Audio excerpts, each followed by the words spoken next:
The council chamber was massive. It floated in space above a planet called Threshold Prime. Inside the chamber, representatives from 47 different alien species sat in their seats. Some had scales, some had fur, some looked like living crystals. Some were just clouds of gas in containment suits. All of them were staring at one human woman. Ambassador Hana Lee stood alone in the center of the chamber. She wore a simple blue uniform with Earth's symbol on her shoulder. Her black hair was pulled back tight. Her face showed no fear, even though every alien in the room wanted her to fail. At the front of the chamber sat Overseer Vrenth. He was 12 feet tall and made of purple crystal that glowed from within. His voice sounded like wind chimes when he spoke. "The challenge has been issued," Vrenth said. "War Master Thulgrim of the Kreth Empire has questioned Earth's right to maintain an independent military force. According to Council law, this challenge must be answered." Hana nodded once. She had expected this. The Kreth had been looking for an excuse to humiliate humanity for months. War Master Thulgrim stood up from his seat. He was 8 feet tall with red scales and 4 arms. Each arm ended in claws that could tear through metal. He smiled, showing rows of sharp teeth. "Humans are weak," Thulgrim said. His voice was deep and rough. "They arrived at the Council only 30 years ago. They have no right to command their own warships. Their technology is primitive. Their tactics are borrowed from better species. I challenge them to prove their worth." Several aliens in the chamber made sounds of agreement. Others remained silent. A few species who were friendly with Earth looked worried. Hana took a breath. "We accept your challenge, War Master." The chamber erupted in noise. Aliens clicked, roared, whistled, and chirped. Some were excited. Some were shocked. The friendly species looked even more worried now. Vrenth raised one crystal hand. The chamber fell silent. "The test is standard," Vrenth explained. "Earth will send military vessels to neutralize Fortress Keln. This is a fully armed Council fortress. It has energy shields. It has automated weapons. It has regenerating armor. The fortress has never been defeated in less than 4 standard hours. You will have 6 hours to complete the task. If you fail, Earth's military will be disbanded. Your ships will be absorbed into Council forces. Your soldiers will serve under our command." Hana felt her stomach tighten, but she kept her face calm. 6 hours to do what no species had done in less than 4. The Council was not being fair. They wanted Earth to fail. "We accept these terms," Hana said clearly. Thulgrim laughed. It was a harsh, barking sound. 6 hours? You will surrender in 1. I look forward to commanding human ships." Other aliens laughed with him. The sound echoed through the chamber. Vrenth spoke again. "You may use 3 vessels. Choose wisely, Ambassador Lee." "We already have," Hana said. "Captain Daeho Kim will lead the operation." At that moment, far above the chamber in orbit around Threshold Prime, 3 human ships waited. They were small compared to typical Council warships. Most alien battleships were 2 miles long and covered in weapons. The human ships were barely a quarter of that size. The lead ship was called Soul's Promise. On the bridge, Captain Daeho Kim sat in the command chair. He was 40 years old with short black hair and calm brown eyes. He had been in the Earth Defense Fleet for 20 years. He had fought in every major engagement Earth had faced since joining the Council. "Sir, we have confirmation," said Lieutenant Commander Jiwan Park. She stood at the tactical station to Daeho's right. She was younger than him, 32, with sharp eyes that missed nothing. "The Council has accepted our entry into the challenge. We are cleared to approach Fortress Keln." Daeho nodded. "Status of Busan's Fury and Jeju's Light?" "Both ships report ready, sir," Jiwan said. "All systems are green. Dr. Kang's modifications are holding steady." Daeho allowed himself a small smile. Dr. Sohee Kang was a genius. She had spent 6 months modifying these 3 ships. The modifications were experimental. They had never been tested in real combat. If they failed, Earth would lose everything. "Sir, receiving the fortress specifications now," said Ensign Minho Choi from the pilot station. He was young, only 25, but he was the best pilot in the fleet. Fortress Keln is. Impressive, sir. Deho stood and walked to the main view screen. An image of the fortress appeared. It was a massive sphere 3 miles in diameter. Its surface was covered in weapons turrets. Energy readings showed shields strong enough to withstand sustained bombardment from a dozen warships. They gave us 6 hours to crack that, Jiwan said quietly. No species has done it in less than 4. Then we won't take 4 hours, Deho said simply. Minho turned in his seat. Sir, I have an idea. It's risky, very risky. All of our ideas are risky, Ensign, Deho said. That's why we're human. Minho grinned. Yes, sir. Back in the council chamber, Hana was listening to Vrenth explain the rules. A holographic display appeared in the center of the room. It showed Fortress Keln. It showed the 3 small human ships approaching. All 47 council species will observe, Vrenth said. This challenge will be broadcast across council space. If humanity succeeds, they retain military independence. If they fail... He paused. Well, failure is not uncommon in these tests. Hana knew what he meant. 5 other species had faced this challenge in the last 100 years. 3 had failed completely. 2 had succeeded, but barely, and their militaries were so damaged that they never recovered. My people are ready, Hana said. Thulgrim snorted. Your people are doomed. The holographic display zoomed in on the 3 human ships. They looked tiny next to the fortress. Aliens throughout the chamber pointed and made dismissive sounds. Such small vessels, one alien said. They will be destroyed in minutes, said another. Humans always overestimate themselves, said a third. Hana ignored them all. She focused on the display. She watched Soul's Promise move into position. She had faith in Daiho. She had faith in the crew. She had faith in Dr. Kang's modifications. But most of all, she had faith in something the aliens did not understand. Humans had been fighting other humans for thousands of years. Every tactic, every strategy, every weapon, all of it had been developed fighting enemies who were just as smart, just as determined, and just as well armed. The aliens fought weaker species. They practiced in simulations. They had never faced an equal opponent. Humans had never faced anything else. On Soul's Promise, Deho received the final authorization. All ships, this is Captain Kim, he said over the fleet channel. Remember the plan. Trust your training. Trust each other. And remember that Earth is watching. Busan's Fury, ready, came the response from Captain Hyun of the second ship. Jeju's Light, ready, came the response from Captain Yunji of the third ship. Deho sat back down in his command chair. He looked at Jiwan. She nodded. He looked at Minho. The young pilot gave him a thumbs up. Begin the approach, Deho ordered. The 3 human ships accelerated toward Fortress Keln. In the council chamber, a countdown timer appeared above the holographic display. 6 hours. The aliens settled in to watch. They expected a long, brutal battle.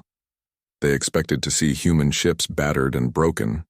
They expected humanity to learn humility. They were about to learn something very different. Deho looked at the fortress growing larger on the view screen. He thought about his wife back on Earth. He thought about his daughter. He thought about every human counting on him. Let's show them what we can do, he said quietly. The timer began to count down. 5 hours, 59 minutes, and 58 seconds remaining. Soul's Promise cut through space like a blade. Behind it, Busan's Fury and Jeju's Light followed in perfect formation. The 3 ships moved faster than the council observers expected. Much faster. In the council chamber, several aliens leaned forward in their seats. Their speed is unusual, one observer said. Human engines should not be that efficient, said another. Hana heard them talking but said nothing. Let them wonder. Let them worry. On the bridge of Soul's Promise, Deho watched the fortress grow larger on the view screen. The massive sphere filled more and more of the screen. Weapon turrets tracked their approach. The fortress's shields glowed a faint blue, ready to deflect any attack. Distance to fortress 400,000 kilometers, Jiwan reported. They're powering up weapons. We're being scanned. Let them scan, Tiho said. They won't understand what they're seeing. That was true. Dr. Sohee Kang had been very clever with her modifications. From the outside, the three ships looked normal. Their shields appeared standard. Their weapons seemed typical, but inside everything was different. Sir, the fortress is launching defensive drones, Minho said. Count as 2,000. No, 3,000. Still launching, Deho nodded. The fortress was designed to overwhelm attackers with numbers. The drones were small, fast, and armed with plasma weapons. They would swarm an enemy ship and tear it apart. Maintain course, Deho ordered. Do not deviate. The three human ships continued forward. The cloud of drones rushed toward them like angry insects. In the council chamber, Thulgrim stood up.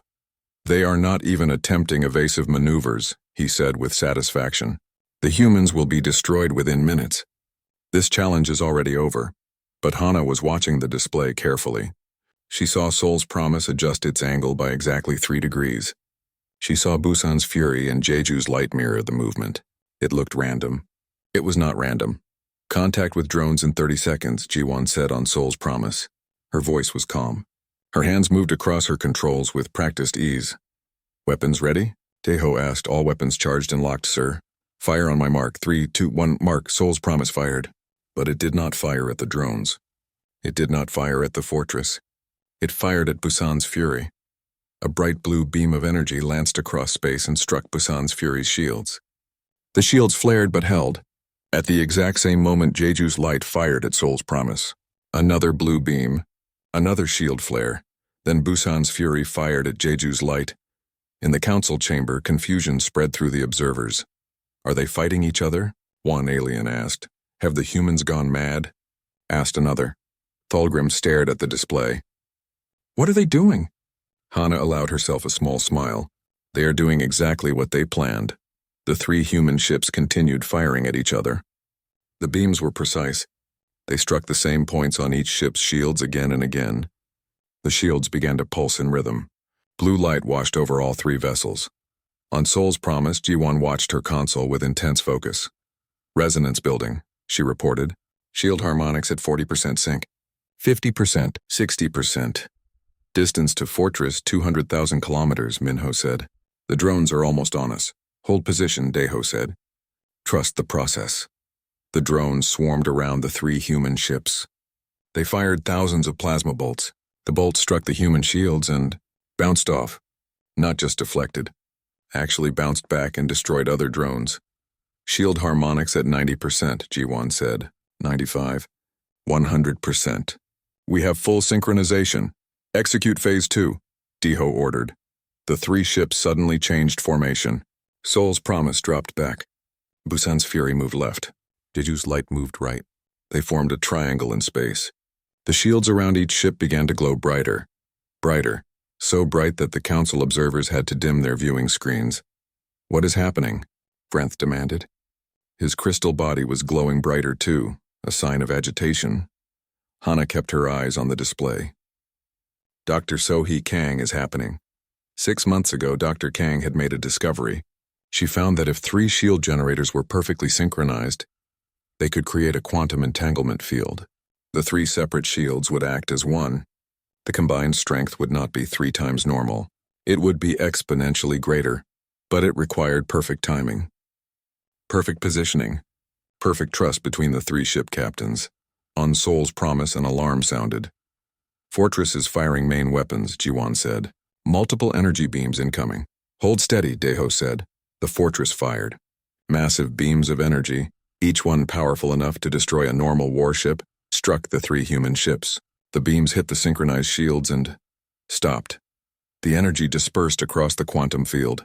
The 3 ships did not even shake. In the council chamber, several aliens made sounds of shock. Impossible, Thulgrim said. Their shields cannot be that strong. But they were. The synchronized shield was holding. The 3 ships moved closer to the fortress. The remaining drones continued their attack, but every shot was useless against the quantum field. Distance 100,000 kilometers, Minho reported. We're inside their optimal weapon range now. Good, Deho said. Prepare for Phase 3. On Busan's Fury, Captain Hyun watched his own displays. He was 50 years old and had gray in his hair. He had trained for this moment for 6 months. He had practiced the maneuver 1,000 times in simulation. "Ready on your mark, Captain Kim," he said over the fleet channel. On Jeju's light, Captain Yoonji checked her systems. She was 45 with cold eyes and steady hands. She had flown in the worst battles of the contact wars. This fortress did not frighten her. "Jeju's light is ready," she reported. Daeho looked at Minho. "This is where your idea comes in, Ensign. Are you certain it will work?" Minho grinned. He was young and perhaps too confident, but he had run the calculations. 90% certain, sir." "Those are not good odds, Ensign." "No, sir, but they're the best odds we have." Daeho nodded. Minho was right. The original plan would work, but it would take time. They did not have time. They needed to shock the Council. They needed to prove that humanity was different, special, dangerous. "All ships, this is Kim," Daeho said. "We are going with Ensign Choi's modification. On my mark, drop shields and fire everything." There was a pause. Dropping shields meant the fortress could destroy them instantly. "Understood," Captain Hyun said. "Confirmed," Captain Yoonji said. In the council chamber, the timer showed 5 hours and 43 minutes remaining. The 3 human ships were now only 50,000 kilometers from the fortress. The fortress was firing everything it had. Energy beams, missiles, plasma bursts. All of it struck the quantum shield and dispersed harmlessly. "They will run out of power eventually," an alien observer said. "The fortress has unlimited energy." "They do not." Hana said nothing. Power was not the issue. Time was the issue. They needed to end this now, on Seoul's promise. Daeho took a breath. "Execute Phase 3 in 5, 4, 3, 2, 1. Mark." All 3 human ships dropped their shields simultaneously. For one brief moment, they were completely exposed. The fortress fired. Multiple beams lanced toward the unprotected ships. But in that same moment, all 3 human ships fired everything they had. Every weapon, every missile, every energy beam, all of it focused on a single point. Not on the fortress's shields. Not on its armor.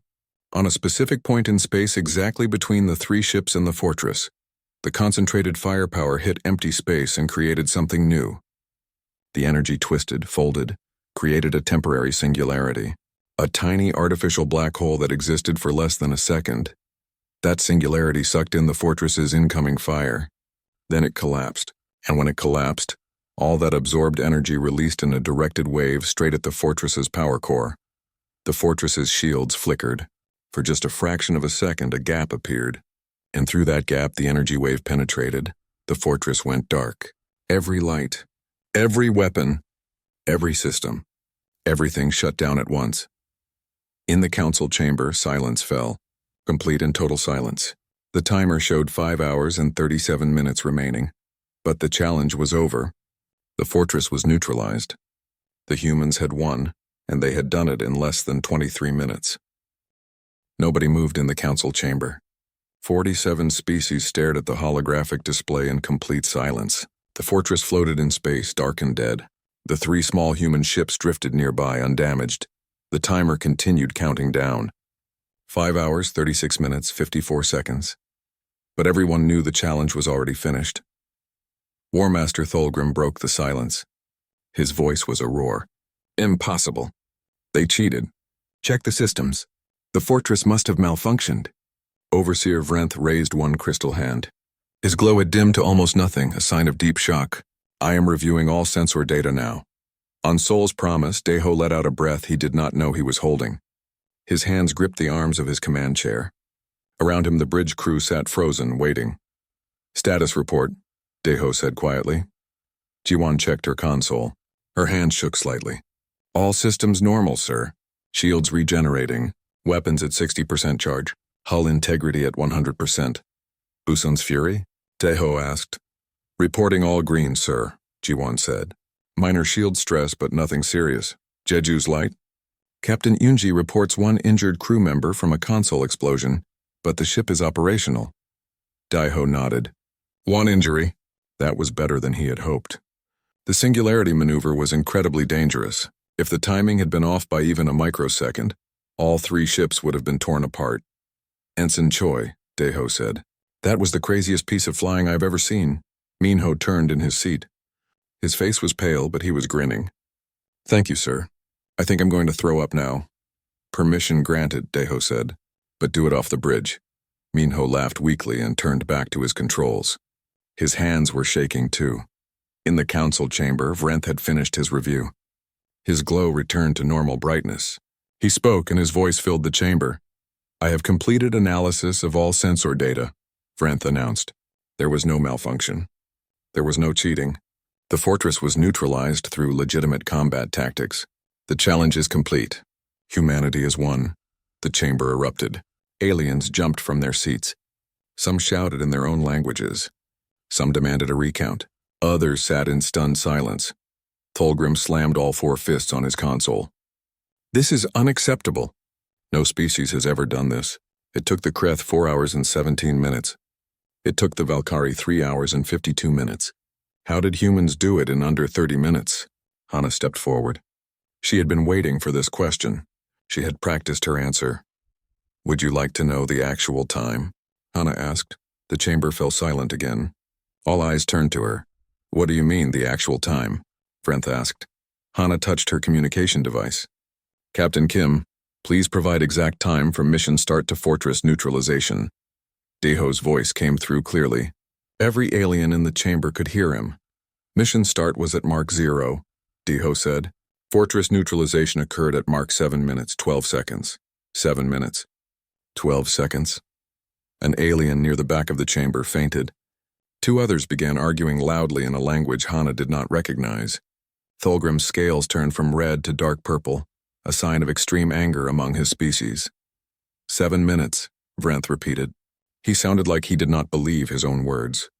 "You neutralized Fortress Keln in 7 minutes and 12 seconds. "Yes," Hana said simply. "But how?" another alien asked. "It was one of the friendly species, a being that looked like a floating jellyfish. Our best scientists said it was impossible to defeat that fortress in less than 3 hours. The shields alone should have taken 2 hours to penetrate. We did not penetrate the shields," came Jiwon's voice over the communication link. She had joined the transmission. "We did not break the armor. We did not even damage the fortress. Then how did you neutralize it?" Vrenth demanded. "We turned its own power against it," Jiwon explained. "We created a quantum entanglement field between our 3 ships. This allowed us to absorb the fortress's attacks without taking damage. Then we used our combined firepower to create a temporary singularity. The singularity absorbed more energy from the fortress's weapons. When the singularity collapsed, all that energy was directed at a specific point in the fortress's shield matrix. The shields opened for 0.003 seconds. That was enough time for the energy wave to reach the power core. The core shut down to prevent overload. The fortress was neutralized without permanent damage. The chamber was silent again. Aliens stared at each other. Some looked impressed. Some looked frightened. Thulgrim looked furious. "This quantum entanglement field," Vrenth said slowly. "This is not technology we have seen from humanity before." "That is correct," Hana said. "Dr. Sohee Kang developed it specifically for this challenge." "In 6 months?" an alien asked. "Your species developed entirely new shield technology in 6 months?" "Dr. Kang is very smart," Hana said. What she did not say was that Dr. Kang had not invented anything new. She had simply combined 3 existing technologies in a way no one had tried before. Quantum entanglement was known. Shield harmonics were known. Synchronized firing patterns were known. Dr. Kang just put them together. That was very human. Taking old ideas and using them in new ways. Thulgrim stood up. His voice was dangerous and low. "I demand a rematch." "New parameters. Different fortress." The humans clearly studied Fortress Keln in advance. They knew its weaknesses, Hana smiled. It was not a kind smile. "We studied every fortress in Council space, War Master. We have tactical profiles on all of them. Would you like to choose a different one? We can neutralize any fortress you select." Thulgrim's mouth opened, then closed. He had no response. "Furthermore," Hana continued, "we did not need to study Fortress Keln specifically. The fortress design is standard across all Council military installations. They all have the same basic weakness." "And what weakness is that?" Vrenth asked. "They are designed to fight prolonged battles," Hana explained. "Your fortresses are built to withstand hours of sustained attack. They are built to outlast an enemy through superior firepower and regenerating defenses, but they are not designed to defend against a fast-focused strike, because in your experience such strikes are impossible. They are impossible, an alien said. No species can generate that much coordinated firepower in such a short time. Humans can, Hana said, because humans have been fighting other humans for thousands of years. We have fought enemies with equal technology, equal intelligence, equal determination. We learned that in combat, the side that moves faster usually wins. You have 6 hours to neutralize a fortress? We plan to do it in under 10 minutes. And you succeeded in 7, Vrenth said. We could have done it in 5, Minho's voice said over the communication link. But Captain Kim wanted to be careful. There was a pause. Then Daeho's voice sounding embarrassed. Ensign Choi, this is an open channel. Sorry, sir. Despite the tension, some aliens made sounds that might have been laughter. The situation was absurd. The humans had turned a 6-hour challenge into a 7-minute exercise, and they were saying they could have done it even faster. Thulgrim sat down heavily. He looked defeated. The Kreth accept the results of the challenge, he said. His voice was bitter. Humanity retains military independence, Vrenth nodded. It is decided. Ambassador Lee, your species has proven its military capability. Earth's armed forces will remain under Earth command. This session is concluded. But before anyone could leave, an alien stood up. It was a being covered in green fur with 6 eyes. Hana recognized it as a representative from the Tellan Confederacy, a peaceful alliance of science-focused species. Ambassador Lee, the alien said, the Tellan Confederacy would like to request a meeting. We are interested in military exchange programs with humanity.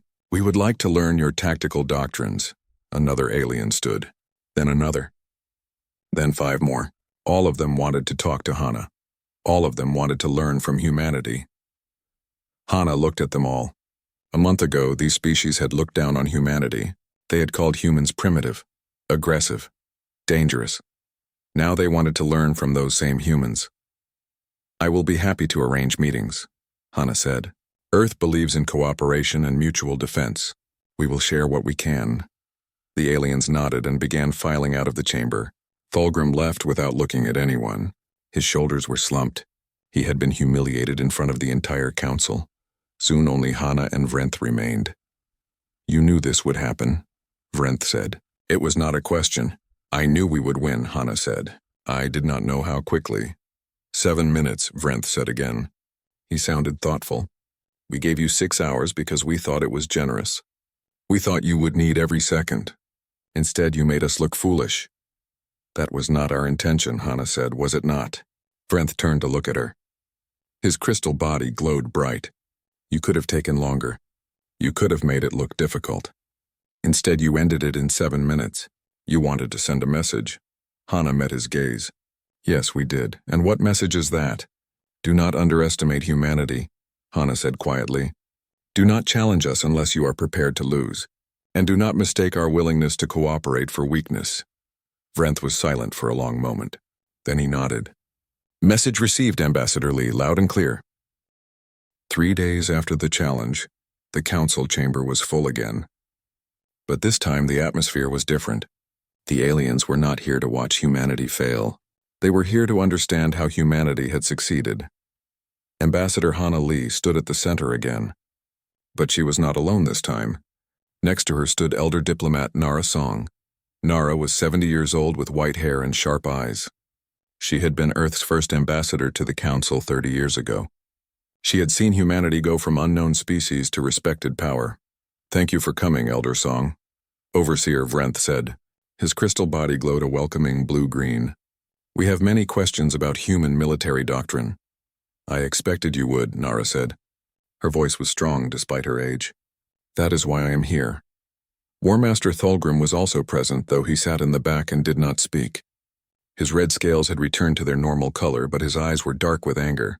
An alien stood up. It was a tall being with silver skin and no visible mouth. It spoke through a translator device. We have studied the sensor data from the challenge. We still do not understand how 3 small ships defeated a fortress designed to resist entire fleets. That is because you are asking the wrong question, Nara said.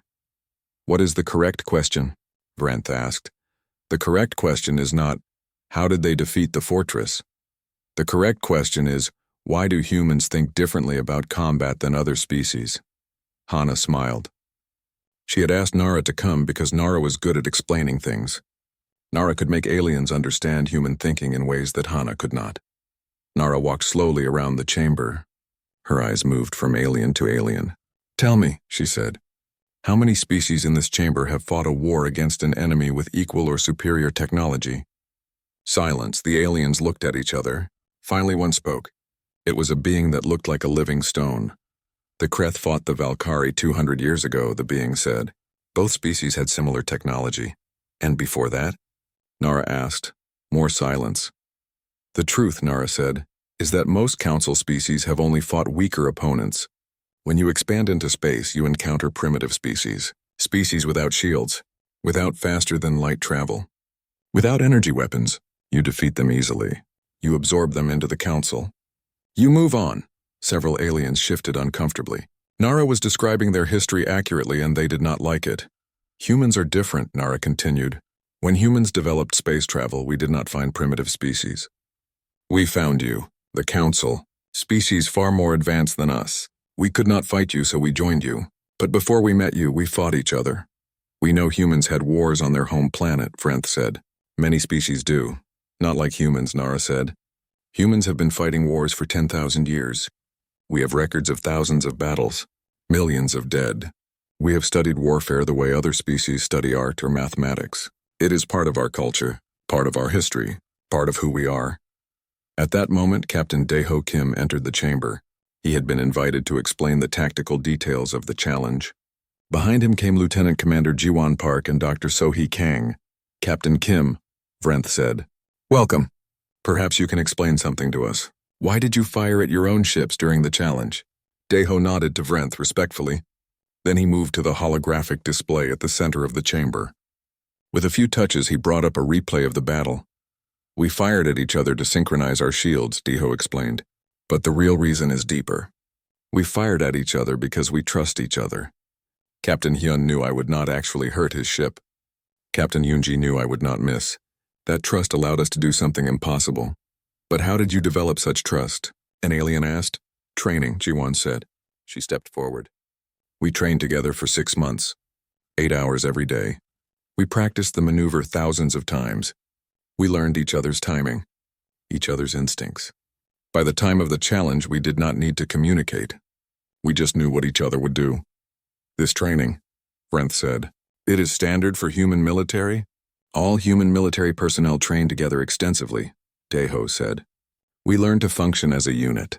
We learn to trust our fellow soldiers with our lives, because in combat that trust is the difference between victory and death. Dr. Sohee Kang spoke for the first time. She was a small woman with tired eyes and ink-stained fingers. May I add something? Please, Vrenth said.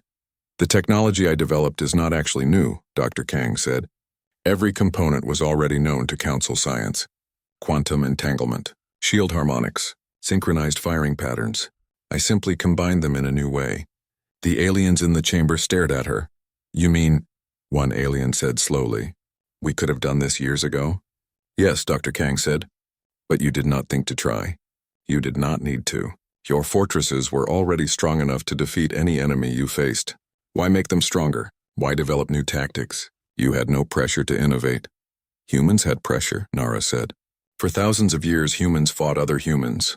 Every generation developed new weapons, new tactics, new strategies.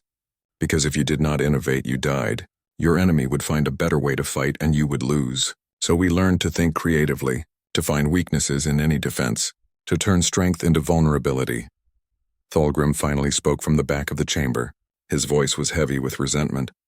You are saying humans are better at war than all council species? No, Hana said firmly. We are saying humans think about war differently. You see war as a test of strength. The side with more ships wins. The side with better shields wins. The side that can fight longer wins. You think about war as a marathon. And humans? Vrenth asked. Humans see war as a sprint, Daeho said. The side that moves faster wins. The side that adapts quicker wins. The side that takes risks wins. We do not try to outlast our enemy. We try to end the fight before it begins. 7 minutes, an alien said quietly. You ended a 6-hour challenge in 7 minutes. We could have ended it in 5, Deho said, but I wanted to be careful. In a real battle, we would take more risks. The chamber fell silent. The aliens were beginning to understand. Humans were not stronger than council species. They were not smarter. They were not more advanced. But they thought about combat in a completely different way, and that different thinking gave them an edge. I have a question, said a new voice. An alien Hana had not seen before stood up. It was covered in blue scales with multiple arms. If humans are so good at war, why did you join the council peacefully? You could have fought us. Tried to conquer us, Nara smiled. Because humans are also good at math. When we met the council 30 years ago, we calculated our chances of winning a war. The chances were less than 1%. So we chose peace. We chose cooperation. Humans are aggressive, yes, but we are not stupid. We fight when we must, Hana added. But we prefer to talk. We prefer to find common ground. War is wasteful. War is expensive. War kills people who could be building things instead. So we only fight when there is no other choice. And when you do fight, Vrenth said, you fight to win as quickly as possible. Exactly, Deho said. A long war hurts everyone. A short war hurts fewer people. So we train to end fights quickly. 7 minutes instead of 6 hours. 5 minutes instead of 7. 1 minute if possible. Another alien stood. This one looked like a cloud of green gas in a containment suit. The Mist Collective wishes to ask humanity for training assistance. Our military is designed for defense only. We have no offensive capabilities. We would like to learn from human tactical thinking. Earth would be happy to provide training, Hana said. We believe in mutual defense and cooperation. Other aliens began standing. All of them had requests. Training programs, technology exchanges, joint military exercises. Species that had looked down on humanity 3 days ago now wanted to learn from humanity. Thulgrim stood and walked toward the exit. But before he left, he stopped next to Hana. You humiliated the Kreth, he said quietly. We will not forget this. The Kreth humiliated themselves, Hana said. You challenged us. We accepted, we won. There is no shame in losing to a worthy opponent. You think the Kreth are worthy? Thulgrim asked. I think all species in this chamber are worthy, Hana said. That is why we are here. That is why we want to work together. Your challenge was meant to weaken us. Instead, it made us stronger. And it made the council stronger too, because now you know what humans can do. Now you know we can be trusted in battle. Now you know we will defend our allies with everything we have. Thulgrim stared at her for a long moment. Then he nodded once. Perhaps. Time will tell, Ambassador Lee. He left the chamber. Hana watched him go. She knew the Kreth would be a problem in the future. But that was a problem for another day. For now, humanity had proven itself. The council understood what humans could do. And more importantly, they understood why humans could do it. The galaxy was changing, and humanity was part of that change. 1 week after the challenge, Ambassador Hana Lee sat in a private meeting room aboard the council station. The room was small and comfortable, with windows showing the stars outside. She was waiting for Overseer Vrenth. When Vrenth arrived, his crystal body glowed a soft amber. He sat across from her. For a long moment, neither spoke. You knew, Vrenth finally said. You knew we wanted you to fail. Hana nodded. Yes, it was obvious. 6 hours to do what no species has done in less than 4. You were not being generous. You were setting us up. Why did you accept? Vrenth asked. You could have refused the challenge. Council law allows for negotiation. Because refusing would make us look weak, Hana said. And because we knew we could win.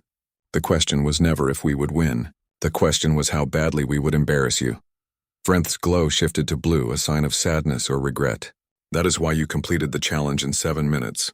You wanted to send a message. We wanted to send several messages, Hana said. First message, do not underestimate humanity. Second message, we are not afraid of you. Third message, we can do things you cannot do. Fourth message, it would be much better to have us as friends than as enemies. We received all 4 messages, Vrenth said. Loud and clear. He was quiet again.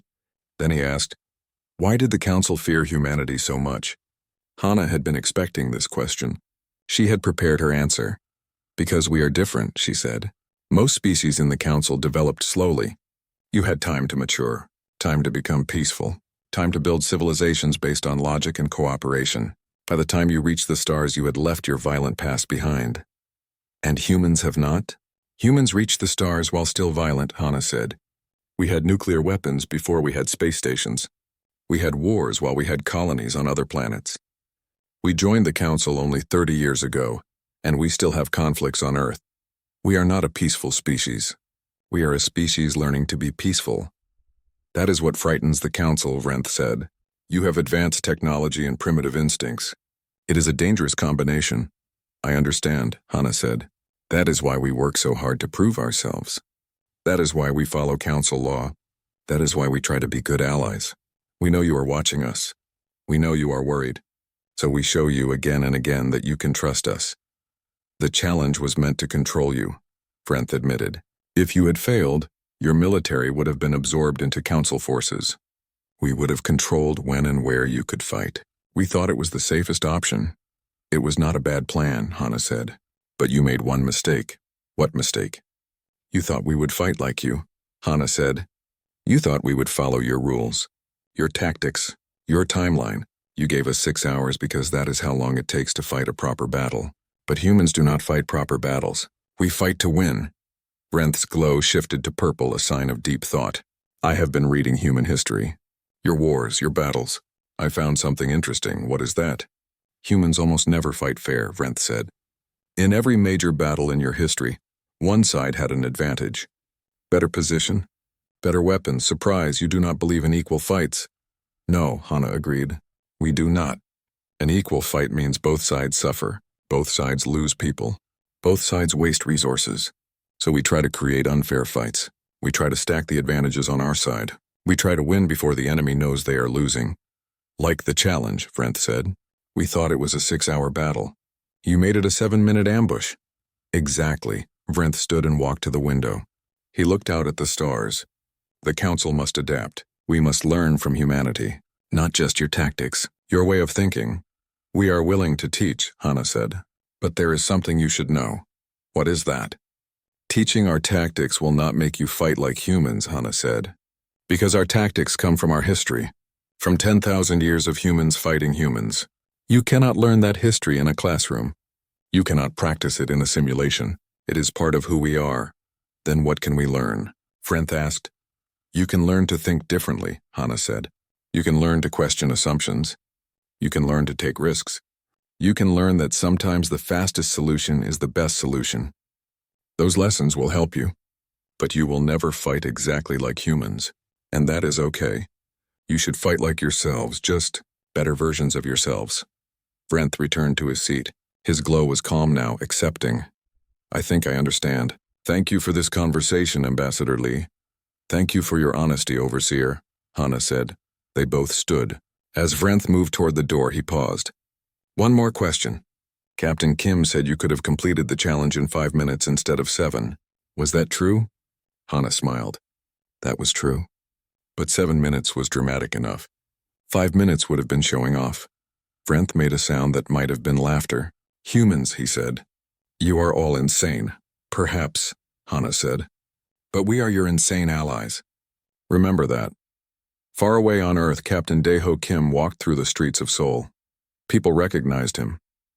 They pointed. They smiled. Some asked for pictures.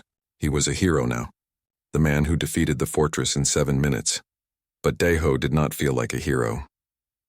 He felt tired. The challenge had been more stressful than he had admitted. The singularity maneuver had been incredibly dangerous. If Minho had been wrong about his calculations, all 3 ships would have been destroyed. Hundreds of people dead, Earth humiliated. He reached his apartment building and took the elevator up. When he opened his door, his daughter ran to him. Daddy, she shouted. You are on TV. Everyone at school is talking about you. Daeho picked her up and hugged her. She was 7 years old. She did not understand what he had done. She just knew her father was famous. His wife came out of the kitchen. She smiled at him. Welcome home, hero. I am not a hero, Daeho said.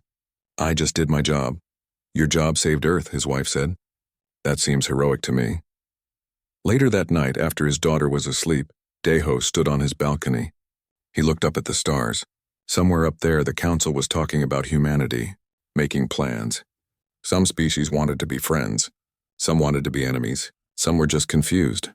His communication device beeped. A message from Admiral Chen, his superior officer. Captain Kim. 14 species have challenged Earth to military exercises. 13 more have requested joint training operations. You are being promoted to Commodore. Your new assignment is to lead these exercises. Congratulations. Good luck. You are going to need it. Daeho read the message twice. 14 challenges. 13 training requests. The Council wanted to test humanity again and again. They wanted to see if the 7-minute victory was luck or skill. He would show them it was skill. Again and again. Until the Council understood. Until they stopped testing. Until they started trusting. At the Council Military Academy, Ensign Minho Choi was teaching his first class. 20 alien cadets sat in front of him. They were from 8 different species. All of them wanted to learn human tactics. Today we will discuss rapid response combat, Minho said. Human doctrine states that speed is more important than strength. A fast attack on a weak point is better than a slow attack on a strong point. Can anyone tell me why? A cadet raised a tentacle. It was a being from a water-based species. Because the enemy cannot defend a weak point if they do not know you are attacking it? Exactly, Minho said.